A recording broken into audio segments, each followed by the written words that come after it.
여러분 안녕하십니까. 3월 16일 새벽이 되었습니다. 저는 지금입니다. 오늘은 제가 어제 말씀드리려다가 아직 참았던 말부터 좀 해야겠습니다. 헨rik 입센 다들 아시죠? 인형의 집을 쓴 거장입니다. 그는 젊은 시절 난 사생활을 평생 내버려둔 배덕자였습니다. 그는 평생 자유주의, 민주주의, 보수주의, 국가, 정부, 의회제도, 그리고 결혼과 가족제도, 그리고 또 하나 개를 혐오했습니다. 여기에 제가 거론한 것은 모두 폴 존슨의 책에 나오는 얘기입니다. 그가 좋아하는 것은 돈과 젊은 여자 그리고 훈장이었습니다. 이 만화를 그리던 젊은 시절부터 수없이 훈장을 그렸습니다. 그는 돈으로 훈장을 샀고 말년엔 그 훈장을 주렁주렁 달고 다녔습니다. 남들이 손가락질 하는 것도 모른 채 말입니다. 문재인 김정숙 부부에게 퇴임 전에 이 무궁화 대훈장을 수여합니다. 한마디로 코미디입니다. 그런데 이미 작년 6월 말에 한국조폐공사에 의뢰해 훈장 2세트를 제작했습니다. 훈장 한 세트 제작에 6,823만 7천 원, 그러니까 2세트에 1억 3,647만 4천 원이라는 엄청난 국민 혈세가 쓰였습니다. 무궁화 대훈장은 총 12종류나 되는 대한민국 훈장 중에 최고 훈장입니다. 주재료로 금, 은이 쓰이고 이 자수정과 루비 등 보석도 사용된다고 하니 그저 훈장 표식을 주는 줄 알았던 저 같은 보통 사람들은 의안이 벙벙해졌습니다.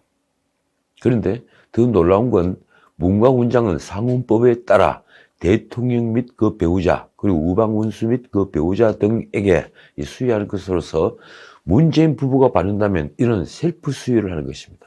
늘 그래왔다고 하는군요. 훈장을 스스로 받는 경우도 있습니까? 역대 대통령이 그랬다 하더라도 그 부끄러운 짓은 그만두면 되는 겁니다. 대통령의 명예는 역사가 평가할 일입니다. 코로나를 핑계로 415조가 넘는 국가 채무를 일으켜 빚덩어리 나라를 후임자에게 물려주면서 도대체 무슨 배짱으로 1억 원이 넘는 금은 보석으로 만든 휘황찬란한 돌덩어리를 받을 생각을 했습니까? 전직 대통령 두 분을 임기가 끝날 때까지 감옥에 쳐넣어 떨어질 대로 떨어진 국격이 무궁화 대훈장이라는 걸 셀프로 받으면 회복이라도 될 줄 알았습니까? 그 훈장으로 5년 동안의 폭정이 감춰진다고 믿었다면 그건 착각입니다. 그렇지 않아도 문재인은 청와대 특수활동비와 김정숙의 의전 비용 등을 공개하라는 법원의 판결에 항소하면서 그 자료를 대통령 기록물로 만들 요량입니다. 이는 사법부의 결정을 사실상 뒤집은 행동입니다. 국민은 지금 김정숙이 그동안 패션 모델처럼 셀 수 없이 선보였던 그 수많은 의상이 무슨 돈으로 마련한 것인지 궁금해 미칠 지경입니다. 저부터 그렇습니다. 그런데 문재인은 그런 국민적 기대를 저버리고 사실을 은폐하기에 급급합니다. 그렇다고 그 사실이 감춰지거나 잊힐까요? 청와대 아첨꾼들은 대통령 비서실 특수활동비의 세부 지출 내용에는 국가안전보장, 국방, 외교관계 등 민감한 사항이 포함되어 있어 이를 공개하면 국가의 중대한 이익을 현저히 해칠 우려가 있다고 주장합니다. 솔직히 말하겠습니다. 그렇다고 어디 도다리 위에서 김정은에게 건네준 USB만 하겠습니까? 청와대는 또 대통령과 영부인 의전 비용은 예산에 명시적으로 편성되어 있지 않다며 이렇게 말했습니다. 국가 간 정상회담과 국빈 해외 방문, 외빈 초청 인사 등을 수행할 때 품위 유지를 위한 의전 비용은 행사 부대 경비로 엄격한 절차에 따라 필요 최소 수준에서 예산을 지원한다. 정말 그렇습니까? 김정숙이 입었던 그 유명한 라벨의 수많은 옷이 품위 유지를 위한 것이라니 도대체 청와대가 말하는 품위는 뭘 의미하는 것입니까? 저는 박근혜 전 대통령에게 적용한 잣대와 똑같은 잣대를 문재인과 그의 수하들에게 적용하자고 주장하지는 않습니다. 만약 잣대를 같이 하다가는 당장 직권남용과 국고 손실죄만으로도 살아남을 사람이 몇 안 될 것이기 때문입니다. 굳이 퇴임 때까지 왜 특별감찰관을 두지 않았는지 따져 묻지도 않겠습니다. 그러니 적어도 일말의 부끄러움이 있다면 무궁화 대군장을 셀프 수여하는 일은 그만뒀으면 합니다.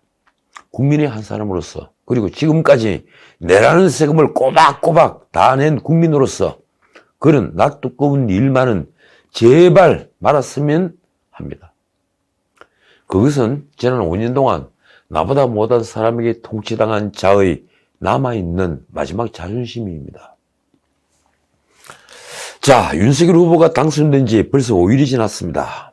가장 힘있는 5일이 지난 것입니다. 솔직히 준비된 대통령이었다면 벌써 가시화해야 할 일이 한둘이 아닙니다. 근근히 인수위원장과 그 아래 위원장들이 선정됐습니다. 인수위원장 안철수는 인수위는 점령군이 아니다 라고 말하면서 겸손, 소통, 책임을 인수위 운영 원칙으로 들고 나왔지만 지금 인수위야말로 할 일이 태산처럼 쌓여 있습니다. 문재인 정부의 적폐가 그만큼 쌓여 있기 때문입니다. 방만한 운영으로 폭증한 국가채무를 어떻게 할 것인가? 아마 이 문제가 첫째 화두일 겁니다. 전 세계가 주목하고 있습니다. 코로나로 인한 자영업자 손실보상을 위해 돈은 필요한데 607조가 넘는 슈퍼 예산이라고 하지만 재량권을 발휘해 지출 경쟁할 수 있는 예산은 얼마 되지 않습니다. 많아도 한 30조 정도일 것입니다. 그나마 이제 야당이 된 절대 다수 민주당이 동의해야만 합니다. 그런데 새 권력은 국민에게 가시적으로 권력이 바뀌었다는 걸 보여줄 일부터 찾았습니다. 그게 뭘까요? 청와대를 없애고 광화문 집무시대를 열겠다는 게 바로 그것입니다. 언론도 환영 일색입니다. 그런데 이 일을 하겠다면서 선진민주주의 통치자 집무실을 벤치마킹이라도 했습니까? 대통령 광화문 집무실은 제가 보기엔 불가능합니다. 대통령실은 검찰총장 집무실이 아닙니다. 집무실 옆에는 상황실과 각종 회의실, 기밀실, 그리고 백악관처럼 비서들의 사무실이 있어야 합니다. 기밀이 엄격히 보장되어야 합니다. 그리고 벙커와 대통령이 이동하기 편한 헬기장도 있어야 합니다.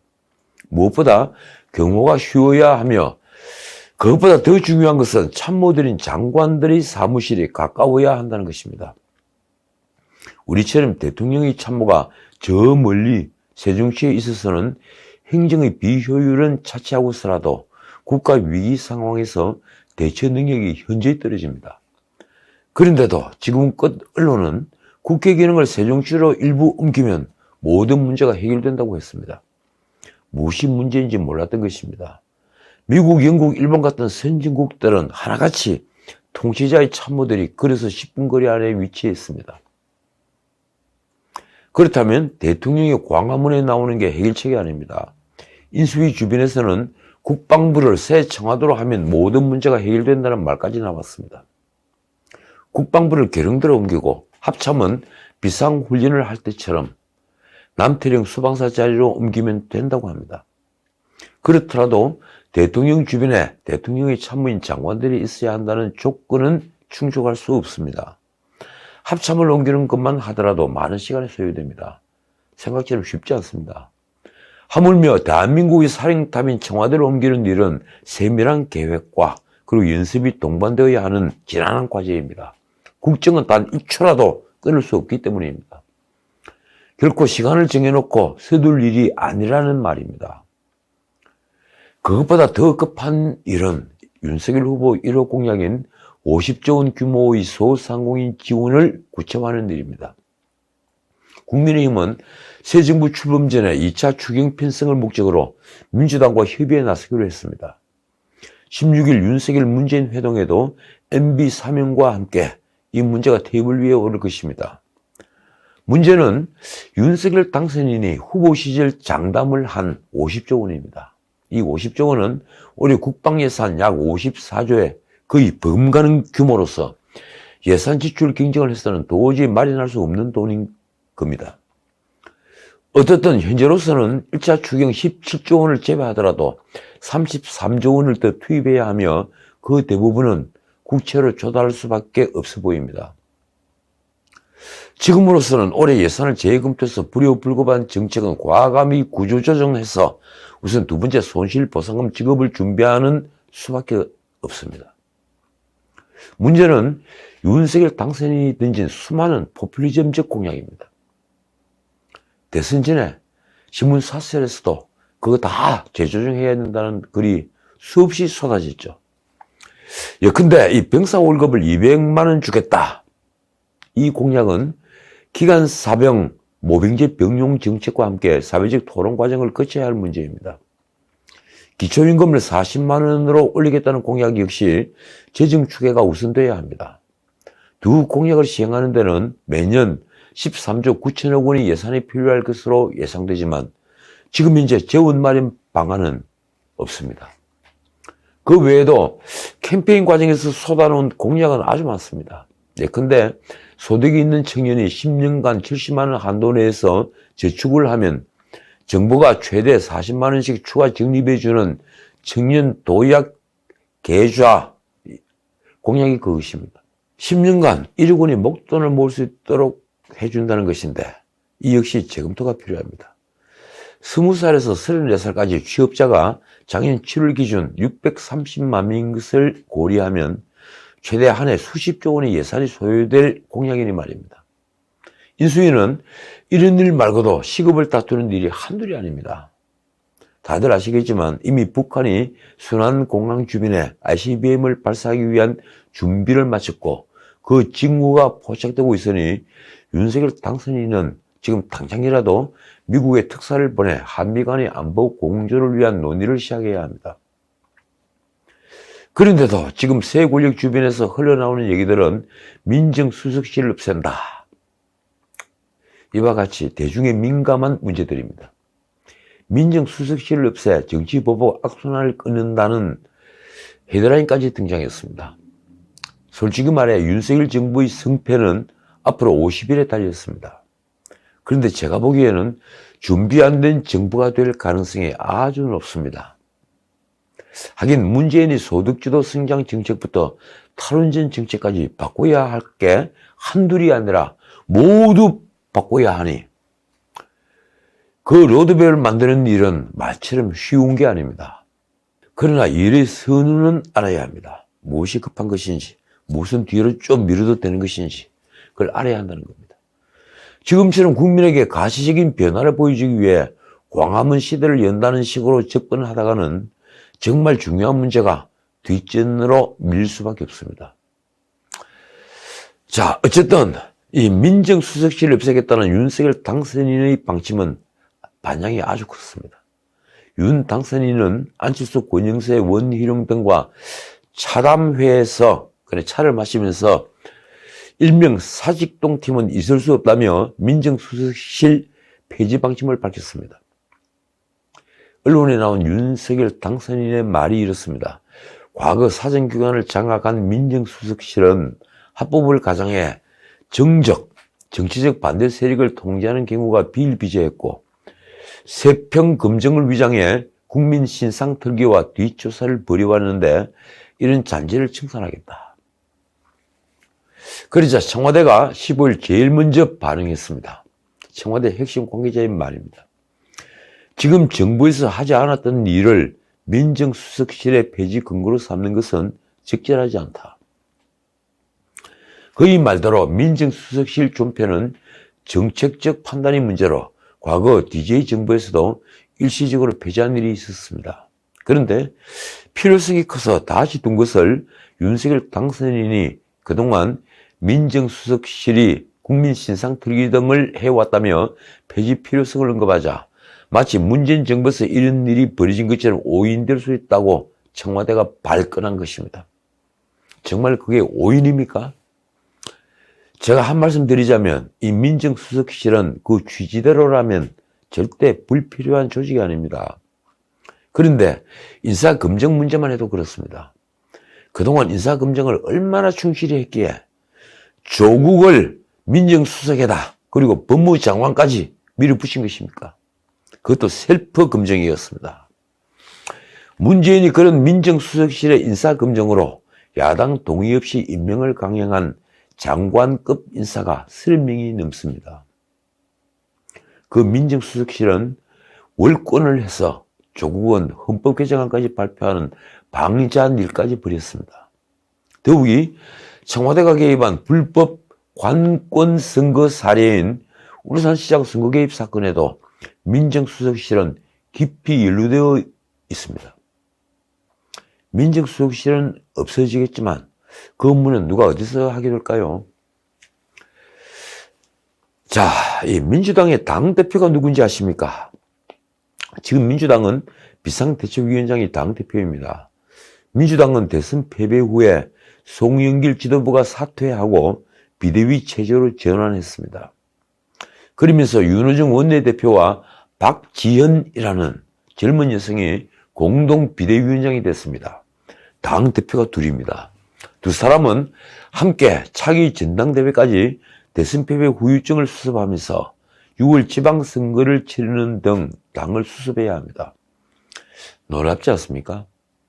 거대 공룡정당을 정치판에 아직 발을 들여놓지 않았던 26살 여성이 진두지휘한다면 그는 민주당이 꿈꾸는 잔다르크일까요? 아니면 줄에 매달려 있는 인형극의 인형일까요? 어제 재밌는 뉴스가 있었습니다. 박지현 위원장이 당 대표급 의전을 받을 예정이라는 뉴스입니다. 당연한 일인데 왜 뉴스가 됐을까요? 우선 그녀는 윤석열 대통령 취임식 때도 당당하게 제1야당 대표 자격으로 참석해야 합니다. 저는 아직 박지현이 누군지 잘 모릅니다. 그녀는 N번방 사건을 공론화한 추적단 불꽃이라는 단체 출신으로 이재명 캠프에서는 드시들 성폭력 건절특위 위원장을 맡았다고 합니다. 박지현은 이재명 캠프에 합류하면서 대선에서 2030 여성 표심을 끌어왔다는 당내 평가를 받았고 이재명의 추천으로 비대위원장에 올랐습니다. 언론에 나온 뉴스는 그런 그녀에게 차량과 운전기사 그리고 메시지 담당 당직자를 제공하는 등 당대표로서 의전을 한다는 뉴스입니다. 그 바람에 대선 책임론으로 지금 궁지에 몰렸던 이준석이 다시 떴습니다. 이준석은 당대표가 된 뒤에 따릉이, 다들 아시죠? 자전거 말입니다. 그 따릉이와 지하철 등 대중교통을 이용하거나 자신의 전기차를 직접 끌고 다닌 정치적 쇼를 벌여서 눈길을 끌었는데 그게 다시 지금 주목받고 있는 것입니다. 자, 오늘은 여기까지입니다. 지금 임기 말 공기업 등 공공기관에 문재인의 알박기가 계속되고 있습니다.